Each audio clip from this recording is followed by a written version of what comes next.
नमस्कार दोस्तों। भारत में, नेपाल में भैरव या फिर भैरव नाम बहुत प्रचलित है। कोने कोने में आपको ऐसे व्यक्ति मिल जाएंगे जिनका नाम भैरवों से आरंभ होता हो, जैसे भैरव लाल, भैरव प्रसाद इत्यादि। ऐसा कोई एक गांव नहीं होगा भारत में, वो उत्तर का हो या फिर दक्षिण का, जहां पर भैरवनाथ जी का मंदिर न हो। ऐसा कोई देवी का मंदिर भी नहीं होगा जहां पर भैरवनाथ जी की स्थापना नहीं करी गई हो। तो अब बात ही उठती है कि जब भैरवनाथ जी का इतना प्रचलन है, इनकी इतनी मान्यता है, तो फिर क्या हमें पता है कि भैरवनाथ आखिर हैं कौन, और उनमें भी काल भैरव कौन है? तो आज का ये वीडियो इसी विषय पर है। हम काल भैरव जी से जुड़ी हुई कथा को भी सुनेंगे और साथ ही साथ कुछ ज्ञान हम भैरव के बारे में भी जानेंगे, क्योंकि भैरव जो विषय है ये अपने आप में इतना विस्तृत है कि तंत्र में इसकी अपनी एक शाखा है, और उस पे केवल एक वीडियो करना ये ना ही उचित है और ना ही ऐसा हो सकता है।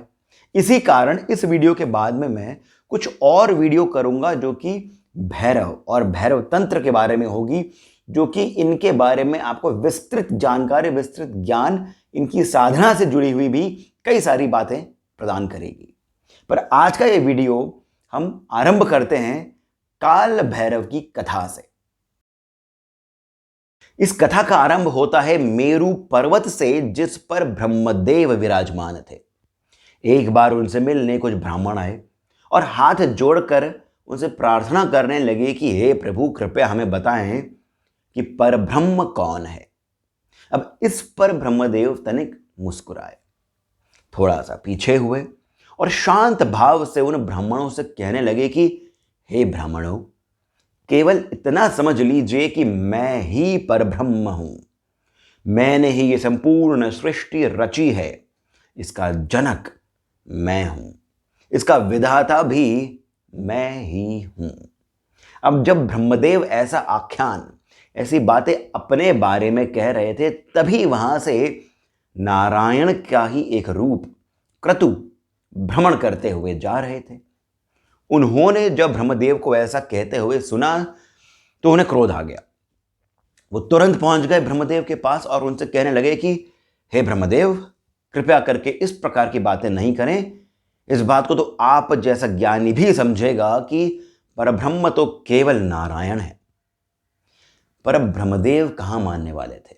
उन्होंने तो अभी अभी कहा था कि इस संपूर्ण सृष्टि के रचयिता वे ही हैं, विधाता भी वे ही हैं।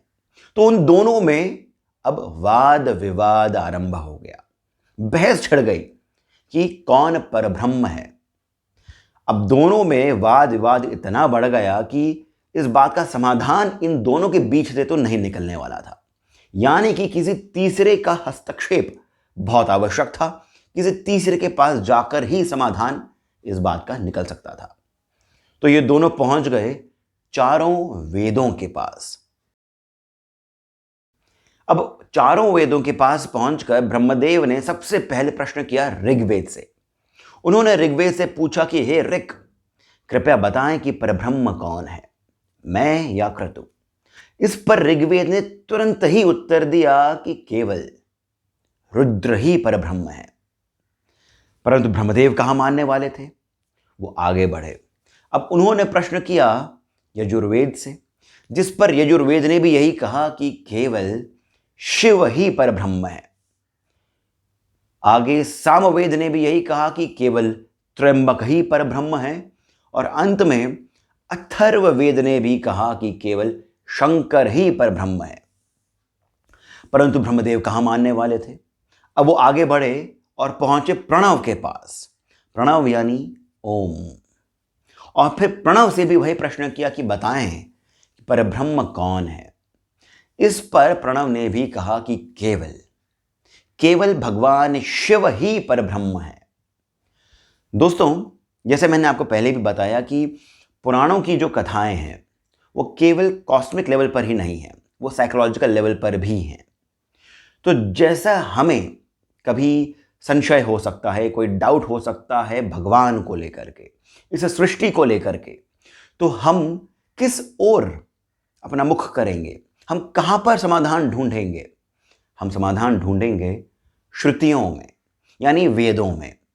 परंतु जब वेदों से भी हमें समाधान नहीं मिले तो हम केवल एक और अग्रसर होंगे, और वो है ध्यान, वो है ओमकार यानी प्रणव। अब जब ब्रह्मदेव और क्रतु दोनों पहुंचे प्रणव के पास, और प्रणव ने भी यही कहा कि केवल रुद्र ही परब्रह्म है, तो ब्रह्मदेव को थोड़ा सा क्रोध भी आ गया। अब तभी वहां पर भगवान शिव भी इस बात का समाधान ढूंढने के लिए पहुंच गए। परंतु शिव को वहां पर खड़ा देख ब्रह्मदेव ने क्रोधित हो कहा कि ये व्यक्ति जो वृषभ पर सवार होता है, ये व्यक्ति जो नग्न रहता है, जो कि जंगलों में भटकता है, जो कि भस्म को धारण करता है, जिसके गण भूत प्रेत पिशाच हैं, यह परब्रह्म कैसे हो सकता है? बस ब्रह्मदेव का इतना कहना था, और भगवान शिव के माथे से एक प्रकाश प्रकट हुआ, परंतु वो प्रकाश काले रंग का था। वो प्रकाश अति विशाल था, भयंकर था। उस प्रकाश के भीतर एक अति विशाल भयंकर रुद्र उग्र काले रंग का त्रिशूल धारण किए हुए एक व्यक्ति खड़ा था। उसने भगवान शिव को देखकर प्रणाम किया, जिस पर भगवान शिव ने उसे संबोधित करते हुए कहा, हे भैरव, हे काल भैरव। ऐसा प्रतीत होता है कि ब्रह्मदेव माया से भ्रमित हो गए हैं, कृपया इन्हें माया से बाहर निकालें। यह सुनना था, और काल भैरव ने अपने सबसे छोटी उंगली के नाखून से ही ब्रह्मदेव के पांचवें मुख को उनके धड़ से एक ही वार में अलग कर दिया। अब जब ऐसा हुआ तभी ब्रह्मदेव को इस बात की अनुभूति हुई कि मैं जो कि इस सृष्टि का रचयिता हूं, उसका एक मुख इस अति विशाल, इस अति उग्र भयंकर से दिखने वाले व्यक्ति ने केवल अपनी छोटी उंगली के नाखून से ही धड़ से अलग कर दिया। इसी ही से यह समझ में आता है कि मैं कुछ भी नहीं हूं। भगवान शिव, ये रुद्र, ये ही परब्रह्म है। उन्होंने भगवान शिव का स्तवन करना आरंभ किया। साथ ही साथ क्रतु ने भी हाथ जोड़ करके भगवान शिव की आराधना आरंभ करी। भगवान शिव तो भोलेनाथ हैं। उन्होंने उन दोनों की वही प्रार्थना स्वीकार भी कर ली, और अब उन्होंने भैरव की ओर देखा, काल भैरव की ओर देखा, और ये कहा कि हे भैरव, आपसे एक अपराध हुआ है, आपसे ब्रह्म हत्या हुई है, इसका आपको प्रायश्चित करना होगा। आप त्रिलोकों में भ्रमण करें, क्योंकि तीर्थ का भ्रमण ही पापों से मुक्ति दिलाता है। तो आप त्रिलोकों में भ्रमण करें, तभी आपके हाथ में ये जो ब्रह्मदेव का कपाल है, ये छूट पाएगा, ये गिर पाएगा। ऐसा सुनकर भैरव ने, यानी काल भैरव ने भगवान शिव को प्रणाम किया, और एक हाथ में त्रिशूल लिए और दूसरे हाथ में ब्रह्म कपाल लिए वो त्रिलोकों की यात्रा पर चल पड़े। अब इतने में ही भगवान शिव ने एक कन्या को उत्पन्न किया, और उस कन्या का नाम दिया ब्रह्म हत्या, और उनसे कहा कि आप भैरव के पीछे पीछे चलें, परंतु ध्यान रखिएगा, जब ये काल भैरव काशी में पहुंचे, जब ये काल भैरव काशी की ओर बढ़ें और काशी में ये एंटर करें, तब आप काशी के भीतर नहीं जा सकती हैं।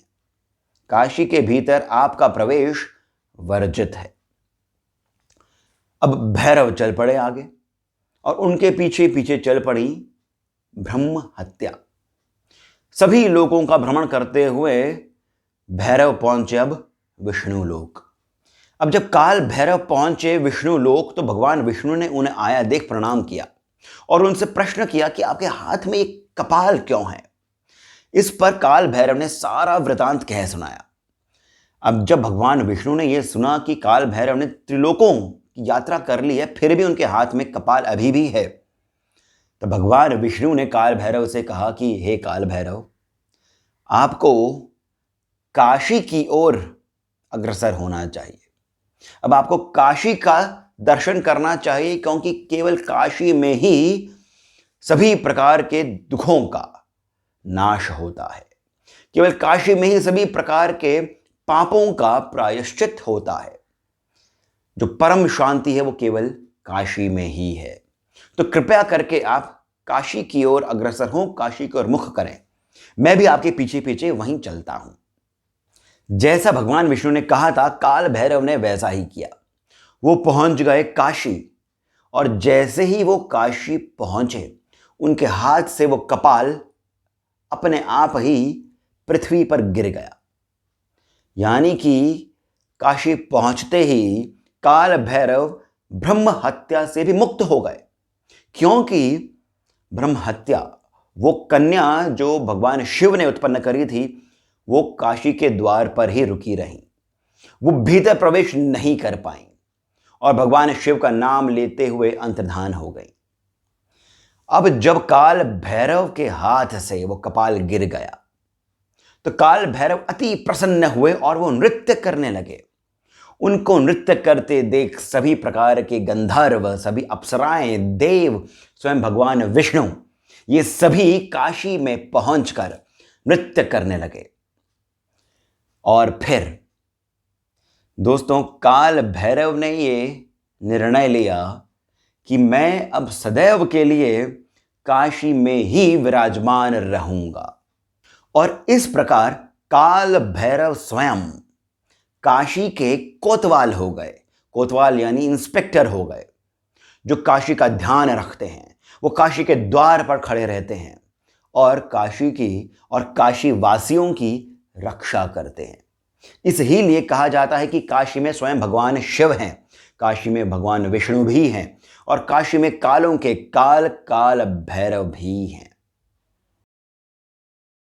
अब ये कथा तो थी स्कंद पुराण से। अन्य पुराणों में, कथाओं में कुछ कुछ भेद है। पुराणों में भैरव को शिव का ही एक रूप बताया है, परंतु तंत्र शास्त्र में भैरव का एक विशेष स्थान है। काश्मीर तंत्र, जिसके प्रमुख ऋषि अभिनव गुप्त थे, जो कि आदि शंकराचार्य के ही समय के माने जाते हैं, उन्होंने तो भैरव को किसी योगी का एक परम स्थिति बताई है, एक परम स्टेट बताया है। वो स्टेट, वो स्थिति जब समय थम जाता है, इसीलिए वो भैरव हैं। भैरव का यदि हम शाब्दिक अर्थ देखेंगे, तभी भी आपको इनके बारे में बहुत अधिक ज्ञान प्राप्त हो जाएगा। भैरव को अभिनव गुप्त ने बताया है दो वर्णों का या फिर दो अक्षरों का मिलन। एक है भ्र, भ्र से आता है भरण, जो कि धारण करता है, जो कि भरण करता है, उठाता है। और दूसरा है राव, राव यानी रुदन, चीख पुकार। जो पशुओं की चीख पुकार को धारण करता है, भरण करता है, वही भैरव है। अब यहां पर बात आती है कि पशु कौन है। पशु केवल जानवर नहीं है। पशु का जो अर्थ है वो है जो कि पाशबद्ध है। पाशबद्ध यानी माया के पाश में जो बंधा हुआ है, वही पशु है। और इसीलिए भगवान शिव पशुपतिनाथ हैं और भैरव भी शिव ही है, परम शिव वही हैं। और इसी कारण उन्हें भैरव कहा जाता है। यानी जो पशुओं यानी भूतों को, सभी प्रकार के जो जीव जंतु हैं, इस संसार में रहने वाले जितने भी लोग हैं, उनको जो भरण करे वही भैरव है। लिंग पुराण की कथा के अनुसार भैरव 8 प्रकार के हैं, जो कि 8 दिशाओं के क्षेत्रपाल हैं, यानी उनकी रक्षा करते हैं। तंत्र शास्त्र में इन्हीं 8 भैरवों के हर एक रूप से, प्रत्येक रूप से और 8 भैरव उत्पन्न हुए, यानी कि कुल मिलाकर के 64 भैरव हैं। ज्योतिष में भी भैरव का एक विशेष स्थान है। ऐसा कहा जाता है कि भैरव जो हैं वो शनि के गुरु हैं, और राहु की यदि कोई भी बाधा आती है तो उसमें भी भैरव मदद करते हैं। यानी कि यदि आपकी कुंडली में शनि या फिर राहु का दोष है, तो काल भैरव उपासना, बटुक भैरव उपासना, भैरव के किसी भी रूप की उपासना आपको फलदायी होगी। दोस्तों, इस वीडियो को मैं यहीं पर ही समाप्त करता हूं, पर जाने से पहले आप डिस्क्रिप्शन बॉक्स जरूर देख लें। काल भैरव और भैरवनाथ जी के कुछ विशेष मंत्र वहां पर दिए गए हैं। जैसे मैंने पहले भी कहा है कि भैरव जी के बारे में केवल एक ही वीडियो में बात करना ना ही उचित है और ना ही हो सकता है, इसीलिए मैं 1 या 2 और वीडियो लेकर के आऊँगा जहाँ पर मैं उनकी साधना के बारे में, इनके अन्य रूपों के बारे में आपको जानकारी दूंगा। अब यदि आपको ये वीडियो अच्छा लगा है तो कृपया करके इसे लाइक करें, शेयर करें, कमेंट करके मुझे बताएं कि आपको ये कथा कैसी लगी और भैरव जी के बारे में जो मैंने आपको अल्प ज्ञान दिया है वो आपको कैसा लगा। और यदि अच्छा लगा है तो कृपया करके श्री सहयोग भी हमें प्रदान करें। जितने भी आपका मन है, जितना भी आपको लगता है हमें प्रदान करना चाहिए, वो राशि आप हमें दें। उसका भी लिंक डिस्क्रिप्शन में दिया गया है। अब इसी के साथ मुझे यानी सिद्धार्थ को आप जाने की अनुमति दें, ताकि मैं अति शीघ्र आपके लिए एक और वीडियो, एक और कथा लेकर के आ सकूं। धन्यवाद।